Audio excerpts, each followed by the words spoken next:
పెట్టారు? అంటే వ్యవసాయాన్ని ఆదుకుంటం కోసం ఏ మేరకు ఖర్చు పెట్టారు?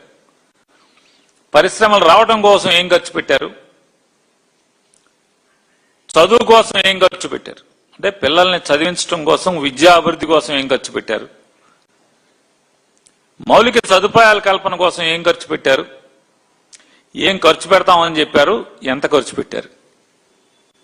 లేదా వచ్చే ఏడు ఏప్రిల్ 1వ తారీఖు నుంచి వచ్చే మార్చి 2027 మార్చి 31 వరకు కూడా వీళ్ళ అంచనాలేంటి? ఆదాయం ఎంత ఊహిస్తున్నారు? ఎంత అంచనా వేస్తున్నారు? లోటు ఎంత ఉండబోతోంది? ఖర్చు ఏ మేరకు ప్లానింగ్ చేస్తున్నారు అనేది చెప్పాల్సినటువంటి ఈ బడ్జెట్ తెలుగుదేశం ప్రభుత్వం. ఇది 3వ బడ్జెట్. జగన్మోహన్ రెడ్డి గారి ప్రభుత్వం దిగిపోయిన తర్వాత నారా చంద్రబాబు నాయుడు గారు ముఖ్యమంత్రిగా ప్రవేశపెట్టినటువంటి 3వ బడ్జెట్ ఇది. ఇంకా 2 బడ్జెట్లు ప్రవేశపెట్టేటువంటి అవకాశం మాత్రమే. అంటే 60% ప్రణాళికల్ని రచించేటువంటి కాలం కర్పూరంలా కరిగిపోయింది. ఇంకొక 2 బడ్జెట్లు మాత్రమే వీరు ప్రణాళికలు రచించగలరు. చూస్తే మొత్తం బడ్జెట్ అంతా ఏం జరిగిందా మొత్తం చూస్తే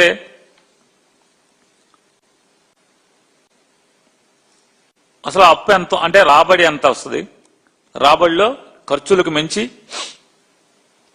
అంటే ఏ మేరకు లోటు కనబడుతుంది, అంటే రాబడి కన్నా వ్యయం ఎంత ఉంది, వ్యయానికి రాబడికి వ్యత్యాసంలో ఉన్నటువంటి ఆ వ్యత్యాసం ఎలా పూరించబోతున్నారు, ఇట్లాంటివన్నీ చెప్తారేమని ఆశగా చూస్తే కనీసం వారు చెప్పాలి. ఎందుకని జగన్మోహన్ రెడ్డి గారి మీద విషం చిమ్మి అధికారంలోకి వచ్చారు. 14 లక్షల కోట్ల రూపాయలు జగన్మోహన్ రెడ్డి 5 సంవత్సరాలు అప్పులు చేశాడు. మేము జగన్మోహన్ రెడ్డి గారు అప్పు తీర్చడమే కాకుండా 14 లక్షల కోట్లు 5 ఏళ్లలో చేసిన 14 లక్షల కోట్లు అప్పు తీర్చేస్తాం, సంపద సృష్టిస్తాం, అప్పు చేయకుండా సంక్షేమ బాటను నడిపిస్తాం, ప్రగతి బాటను పరిగెత్తిస్తామని చెప్పి నారా చంద్రబాబు నాయుడు గారు అనేక సొరకాయలు కోశారు. నేను చంద్రబాబు నాయుడు గారిని ఒకటి కూడా అడుగుతున్నాను. ఈ బడ్జెట్లో మీరు కిందటి బడ్జెట్లను ఆ ముందటి బడ్జెట్లను మీరు ఎక్కడన్నా చెప్పారా? 2014లో మీరు బాగా తురుంకాను, తోపు, చాలా అనుభవజ్ఞుడు,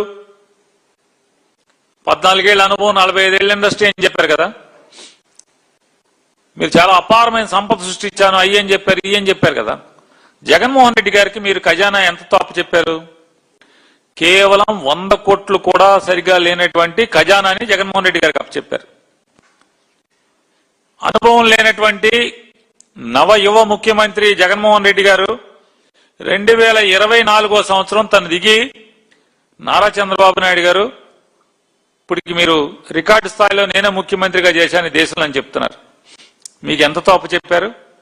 సుమారు 7 నుంచి 8 వేల కోట్ల రూపాయల ఖజానాలో నిల్వతో మీకు అప్పచెప్పారు జగన్మోహన్ రెడ్డి గారు. 7-8 వేల కోట్ల నిల్వతో అప్పచెప్పారు. ఆయన మీరు ఇచ్చిన 100 కోట్లతోనే ఆయన నెట్టుకొచ్చాడు.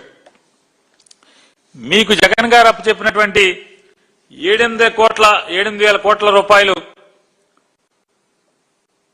మీకు అప్పచెప్పితే కనీసం ఒక్కరోజు కూడా ఏ బడ్జెట్లో కూడా ఈ విషయాలను మీరు ముచ్చటించరు, చెప్పరు, ప్రపంచానికి తెలియనివ్వరు. మీరు జగన్మోహన్ రెడ్డి గారి గురించి పచ్చి అబద్ధాలు ప్రచారం చేశారు కదా, 14 లక్షల కోట్లని. ఈ రోజుకి మీరు పవన్ కళ్యాణ్ గారు కలిసి 9,25,000 కోట్లని ఇవాళకి కూడా అబద్ధాలు చెప్తున్నారు. ఇవాళ కూడా అబద్ధాలు చెప్తున్నారు కదా. ఇవాళ మీ బడ్జెట్లో ఏమని చెప్పారు అంటే సవరించిన అంచనాలు అప్రాపరేషన్లో 2025-26 దాని ప్రకారం ఇప్పటికీ అంటే డిసెంబర్ 31 నాటికి 60,480 కోట్ల రూపాయలు రెవెన్యూ లోటు ఉందని చెప్పారు. కానీ మీరు కిందటేడాది